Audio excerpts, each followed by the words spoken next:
Oke, selamat. Halo, Vesa.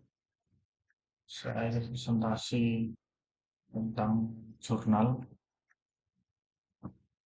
Dari ini saya mendapatkan sesuai NIM saya adalah 22, di mana adalah soal tipe B dan pertanyaannya ini ya. Apakah rumusan masalah yang disajikan dalam jurnal tersebut jelaskan dan dapat ditelusuri dalam latar belakang?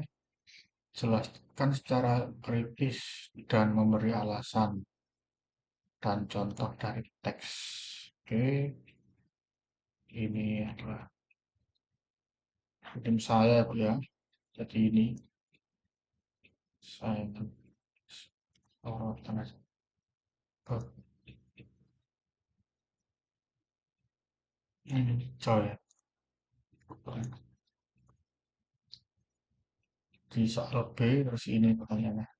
Di sini adalah jurnalnya ini saya capture untuk abstraknya sendiri. Pendahulunya dokumen ini berisi analisis kritis terhadap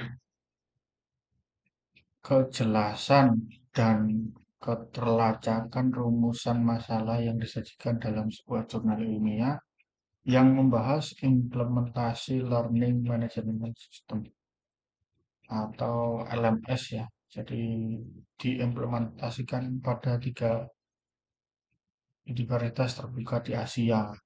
Di eh, sini ini dari judulnya ya.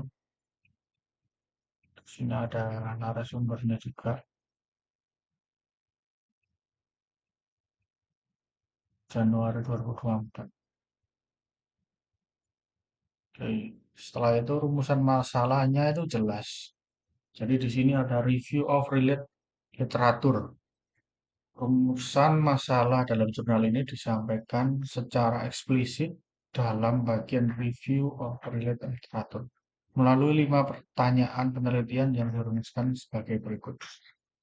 Jadi kayak kuesioner ya, kuesioner yang disebar di 3 universitas ya sini. Tuh.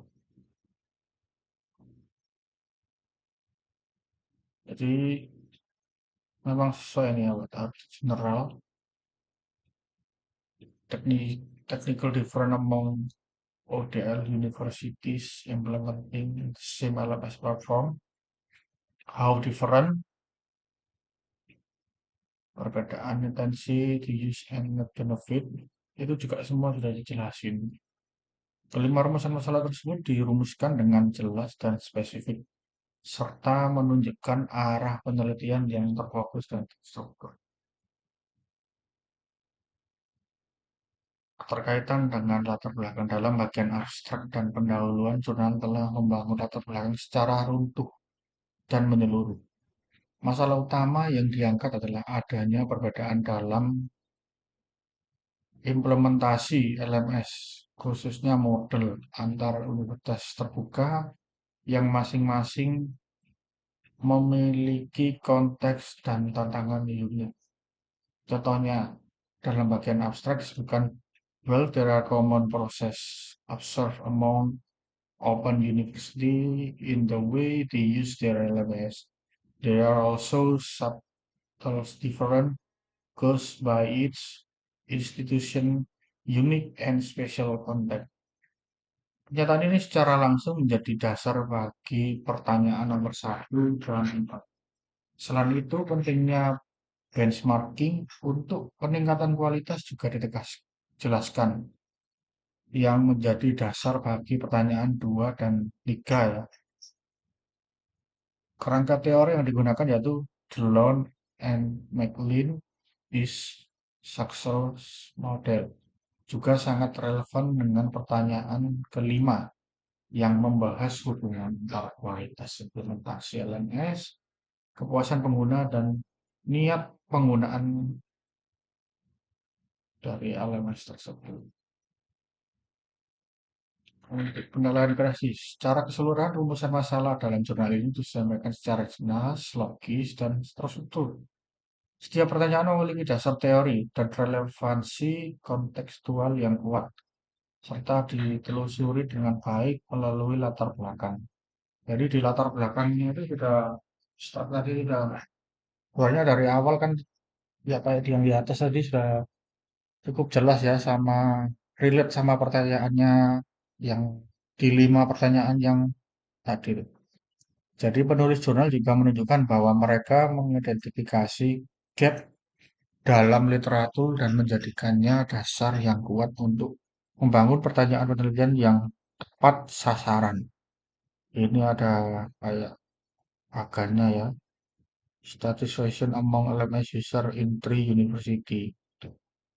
Jadi ini pagannya, terus attention to use and net benefit among LMS user in three university. Juga dijelasin juga dan tabelnya. Terus untuk simpulannya juga rumusan masalah dalam jurnal ini dapat diketarkan sebagai baik dan layak dijadikan contoh dalam penelitian artikel ilmiah. Kejelasan dan terkaitannya dengan latar belakang. Jadi dari latar belakang itu sudah menunjukkan bahwa penulis telah melakukan analisis awal yang mendalam.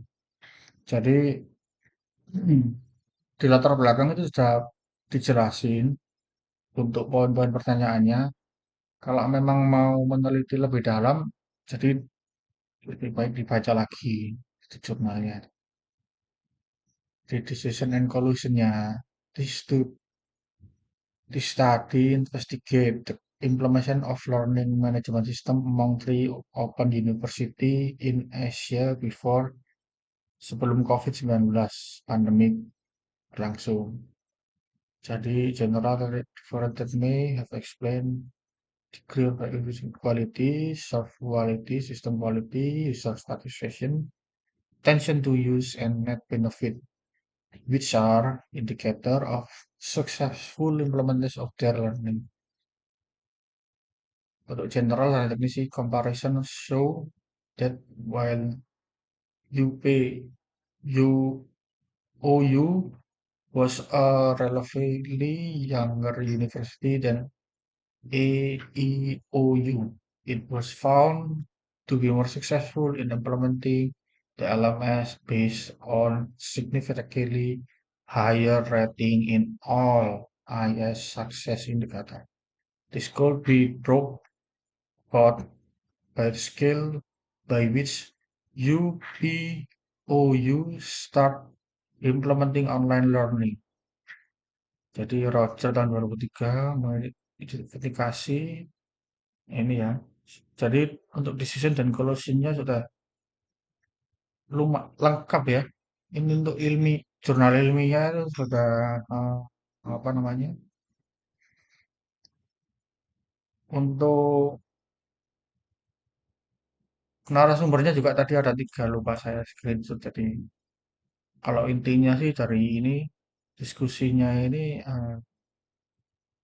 sudah bagus. Yang nulis jurnalnya juga lengkap juga gitu. Jadi untuk kritis itu bagaimana? Mungkin untuk university, malah kalau university kalau Unsia sendiri malah lebih butuh ya kalau LMS sendiri. Tapi mungkin keterbatasannya digital ya platformnya, jadi nggak semua bisa. Ya memang diharuskan harus memakai ya. Apalagi kita kan setelah COVID ini malah hmm, kita dipaksa untuk lebih digitalisasi ya kebanyakan ya. Jadi memang relevan untuk sekarang ini. Mungkin kalau untuk 10 tahun yang lalu agak sulit ya. Kalau untuk sekarang zaman digitalisasi yang meledak, memang kita memang butuh banget LMS. Untuk kritis mungkin agak susah ya kalau time lapse-nya sekarang. Untuk secara kritis ya. Jadi saya lebih pro sama ini, kebanyakan gitu aja. Oke, sekian dan terima kasih.